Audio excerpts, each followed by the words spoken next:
Guys আসসালামু আলাইকুম, Zahid computer course থেকে আপনাদেরকে স্বাগতম। আজকে আমি মাইক্রোসফট ওয়ার্ডে একটা নতুন টিপস নিয়ে আসলাম।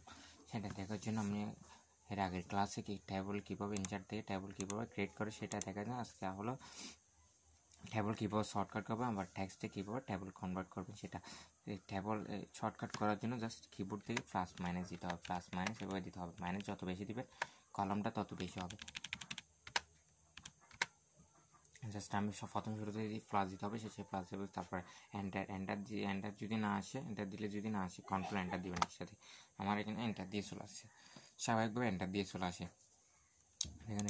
দেখুন কলম যখন ম্যানেজ যখন বেশি দিচ্ছে এখানে কলমটা একটু বেশি হয়ে গেছে।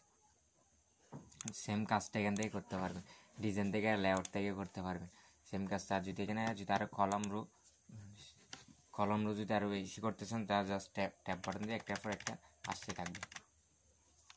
তারপরে এখানে এবার ট্যাবল আসছে, এখানে এই ট্যাক্স আছে, ট্যাক্স থেকে কীভাবে ট্যাবল কনভার্ট করবে সেটা দেখার জন্য প্রথম পুরোটা সিলেক্ট করবেন। সিলেক্ট করার পর অল্ট এন দিবেন একসাথে, অল্ট এন দেওয়ার পর ছেড়ে দিবেন, তারপরে টিআই একসাথে দিবেন, তাহলে ট্যাবলে কনভার্ট হয়ে যাবে। এখানে আরেকটা হলো, এখানে দেখুন আমি কয়েকটা ওপেন করে রাখছি, এখানে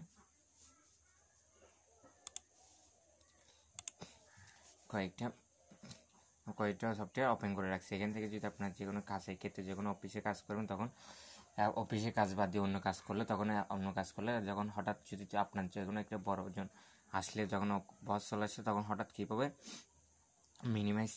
মিনিমাইজ করে দেবেন সেটা আমি একটা করতে গেলে অনেক সময় লাগবে। সেজন্য আমি কিবোর্ড থেকে জাস্ট উইন্ডোজ দিয়ে দিবেন, তাহলে সবগুলো মিনিমাইজ হয়ে যাবে। মিনিমাইজ হয়ে যাওয়ার পর এখানে দেখা যাবে, এখানে কিন্তু কয়টা মিনিমাইজ কিছু সেটা দেখা দেবে। সেটা দেখানোর জন্য আরেকটা নতুন উইন্ডোজ নেওয়ার জন্য কী করতে হবে, কন্ট্রোল উইন্ডোজ দিয়ে দিতে হবে, তাহলে আরেকটা নতুন উইন্ডোজ ক্রিয়েট হয়ে যাবে।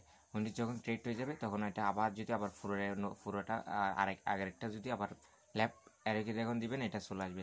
এখন যখন কন্ট্রোল উইন্ডোজ রাইট অ্যারোকে দিলে আবার এটা চলে যাবে, লেফট অ্যারোকে দিলে আবার চলে আসবে এটা।